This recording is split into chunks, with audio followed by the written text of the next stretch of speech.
I'm Tatiana Zappardino, and I'm honored to host this special virtual VE Day commemoration. 75 years ago, on May 8, 1945, the Allies formally announced Nazi Germany's surrender, ending more than 5 years of brutal fighting and over 40 million deaths in Europe alone. President Harry Truman called it a solemn but glorious hour. Celebrations erupted all over the world, including in the United States. Americans gathered together to express a range of emotions. Their euphoria that their friends and family would be coming home. Their grief for the hundreds of thousands who would never step foot on American soil again. And their fear for those service members still fighting in the Pacific. But for a moment, the world celebrated the hope of peace. I wish that Franklin D. Roosevelt had lived to see this day.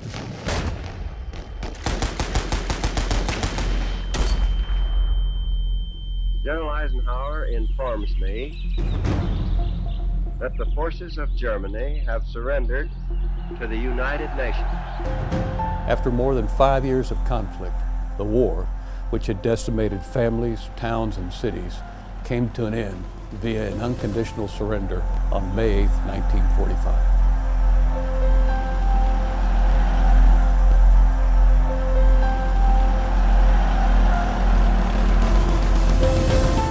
The flags of freedom fly all over Europe.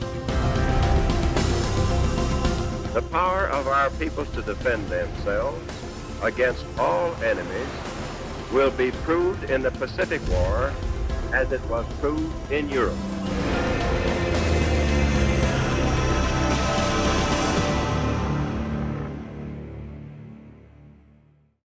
To those watching from home who fought for global peace 75 years ago, whether you wore a uniform, built a plane in a factory, or grew vegetables in your own victory garden, we want to thank you for your sacrifices to our nation.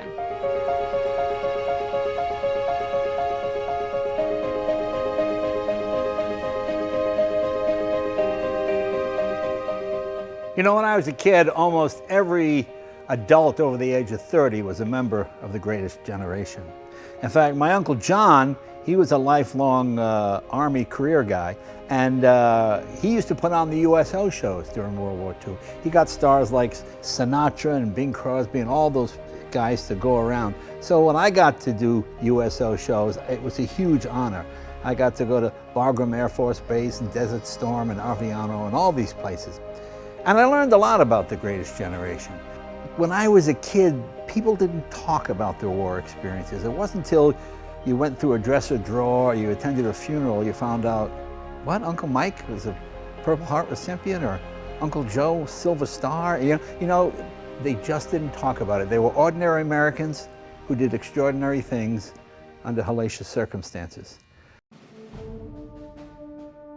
When you think about the young men and women that served during World War II, what they did is they walked away from their homes all across America, from their jobs, their careers, their hopes and dreams, and they decided to serve. They volunteered in the millions to go defend their country abroad from fascism.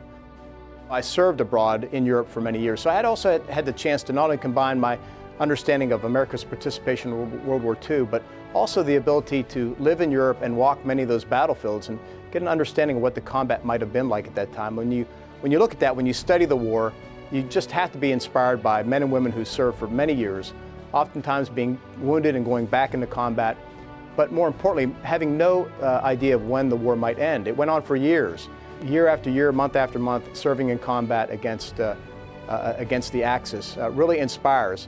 And then on top of that, what we saw was these young men and women go home, return to the United States, take their uniform off, and just pick up their lives in many ways where they left them, in their hometowns, going back to work, maybe pursuing a career, an occupation or a college, getting married, and just building their families.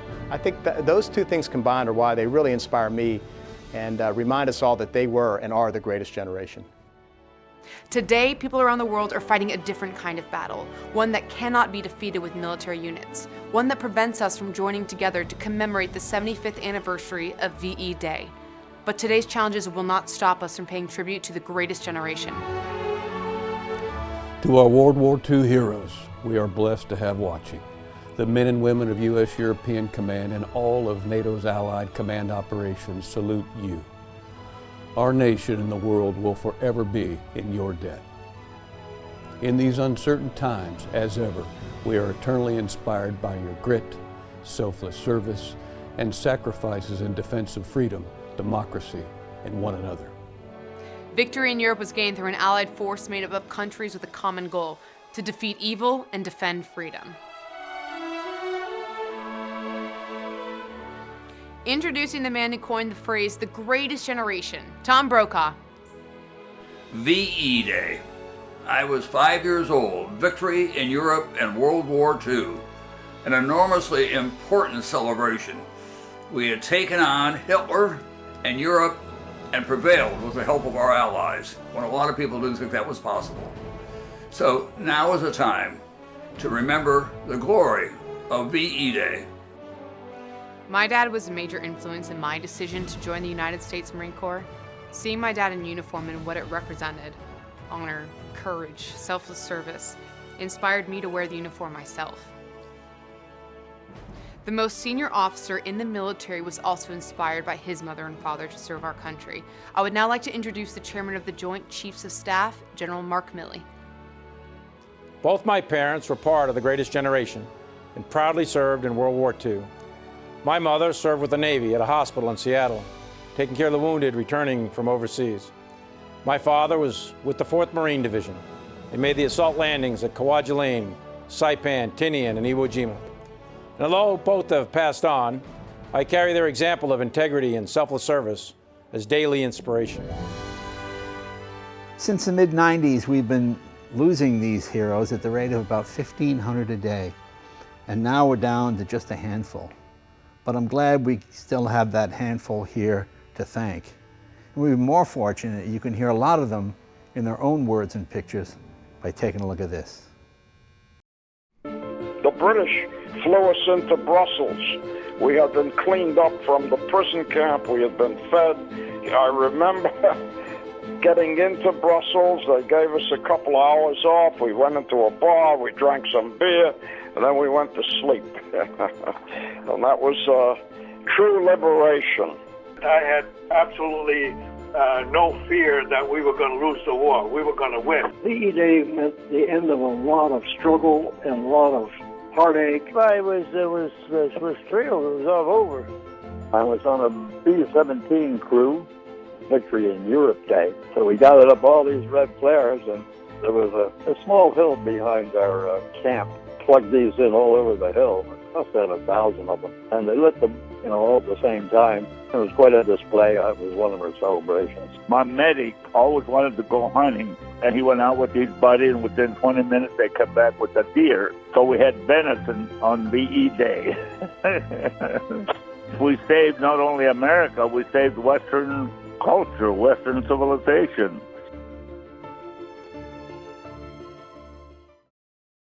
World War II veterans have been the subject of countless books, TV shows, and blockbuster movies. If you're lucky enough to have had a veteran in your life, you know why. Their stories of courage, selfless service, and valor continue to inspire the generations that followed them. Take a listen to what made this the greatest generation. Flying for your country is probably the high point of our life.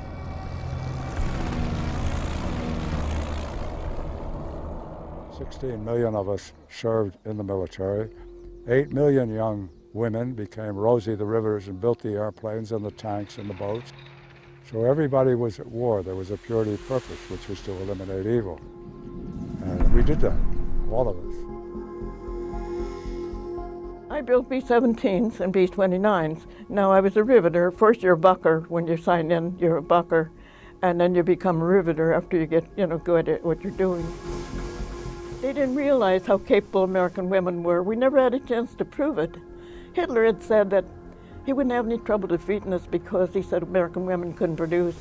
He said we spent too much time on cosmetics. I think we showed Hitler what American women were made of. Wars are won. They're not won by bombing. They're not won by naval gunfire. They're won when a grunt moves forward, plants the flag and says, we're in charge. And it's the spirit of that 18-year-old Marine that brought us what we are today.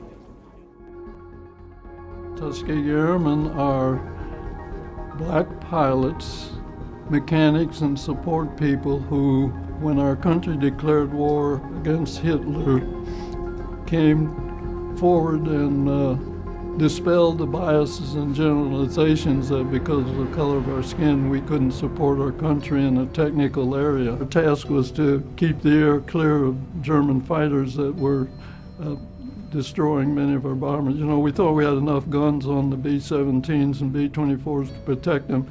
That wasn't so, and that's why the escort work began. We also destroyed a lot of Germany's war-making potential on the ground. I am the proud daughter of Colonel Lawrence E. Roberts, who was a member of the Tuskegee Airmen. I have an immense appreciation for this special broadcast to honor our World War II veterans for their sacrifices that led to peace for our great nation and our allies all around the world. Thank you, and bless you. May 8th, 1945 will forever be known as VE Day, a Victory in Europe Day. It's the day World War II in the European theater of operations officially ended. By the middle of April 1945, the United States Army's 69th Infantry Division linked up with the Soviets at the Elbe River. The Third Army under General Patton penetrated deep into Germany, reaching as far north as Austria and Czechoslovakia. As the Allies closed in, Adolf Hitler committed suicide in his Berlin bunker on April 30th. Karl Donitz became his successor, and knowing the war was lost, he ordered Alfred Jodl to sign the instruments of surrender in Reims, France on May 7th. Field Marshal Wilhelm Keitel then signed Germany's unconditional surrender in Berlin on May 8th, officially ending 6 years of brutal warfare in Europe. In June of 1944, as my father hit the beach at Saipan with the Marines, his brother was at Normandy on the other side of the world. It's an incredible tale of courage, and it helps to illustrate the scope and scale of the conflict our nation was fighting. Those who stepped forward to serve during World War II, each of them served a cause bigger than themselves. The greatest generation understood that we live in an exceptional country, a country worth defending. And so the message I'd like to pass along to the World War II veterans and their families who are watching right now is very simple. I just simply want to say thank you. Hello, I'm J.D. Crouch, CEO and President of the USO. The USO's mission of strengthening our armed forces by connecting them to family, home, and country began during World War II. During that war, more than 1 million Americans volunteered for the USO. On behalf of all USO employees and our 30,000 volunteers around the globe, we proudly commemorate your service and sacrifice on Victory in Europe Day.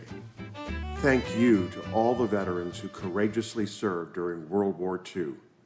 Like a lot of Americans, I had forefathers who served in World War II, one of whom paid the ultimate price. And I'm very grateful to the veterans who are still with us today for the United States of America that we live in, the land of the free, the home of the brave. Thank you. I wanted to take a moment to say thank you for all of your incredibly selfless and heroic acts of service while defending the liberty of the United States of America against fascism. The world remains in your debt. There's a reason you're called the greatest generation. You set the standard, you set the bar, and a grateful nation hopes we can live up to it. Thank you for your service, and thank you for the victory that you secured 75 years ago. God bless you all and your families.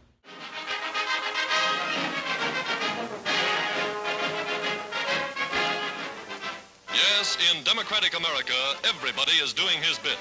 There goes Jimmy Stewart on his way to enlist. One of the most popular stars on the screen. Joining the Air Force as a private, Jimmy has now won promotion. Today, he's Lieutenant Stewart, USA. Joe Louis, who beat Max Schmeling. The Army can use that fighting spirit, and Joe Louis is now a corporal of cavalry, somewhere in the West.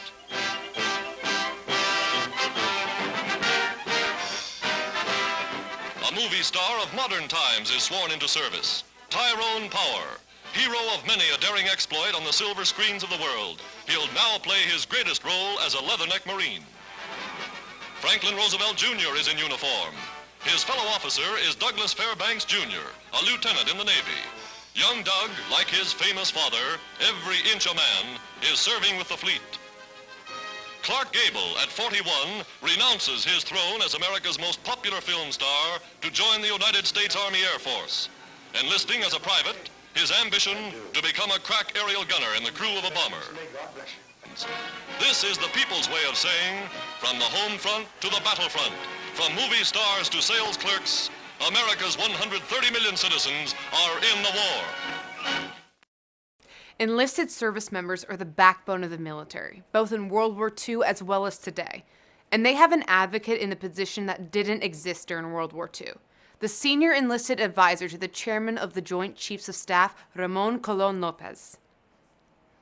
Today and always, we must never forget that our nation has faced many challenges, and our purpose remains the same, to protect our freedom.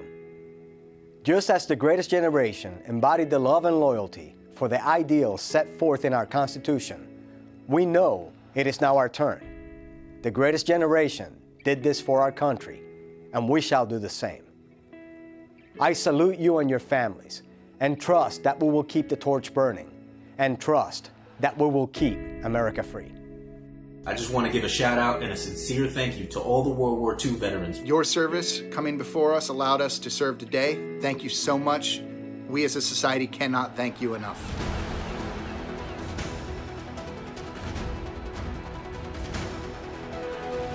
Thank you for showing me what valor looks like. Thank you for your bravery, your sacrifices, and for paving the way for us. We appreciate your service and everything that you have done for our country. Without you, we wouldn't be here. It means the world. God bless you. You truly are our national heroes. Thank you. Thank you. Thank you. Thank you. Thank you. Thank you. The legacy of our greatest generation lives on in those who wear the uniform. Many of those serving in the United States today were inspired to raise the right hand by veterans in their life. A father, a grandfather, a mother, an aunt. In fact, it was my father, retired Gunnery Sergeant Zappardino, who inspired me to join the United States Marine Corps. Thanks, Bob. From all those currently serving to those whose bootsteps we follow, thank you. Oh, say, can you see by the dawn's early light what so proudly we held at the twilight's last gleaming, whose broad stripes and bright stars through the perilous fight o'er the ramparts we watched were so gallantly streaming, and the rocket's red glare, the bombs bursting in air, gave proof through the night that our flag was still there. Oh, say, does that star-spangled banner yet wave o'er the land of the free and the home of the brave? Thank you for joining us for this virtual commemoration of VE Day. Even though we are apart for now, we're never alone. The greatest generation showed the world that no matter the sacrifice required, Americans will face any challenge with grit, ingenuity, and a can-do attitude. In recent weeks, America's first responders, military, and healthcare professionals have shown that that same victory spirit is alive and well. We salute you. For more inspiring stories on World War II, visit defense.gov. This is former First Lieutenant Tatiana Zappardino. Stay safe out there.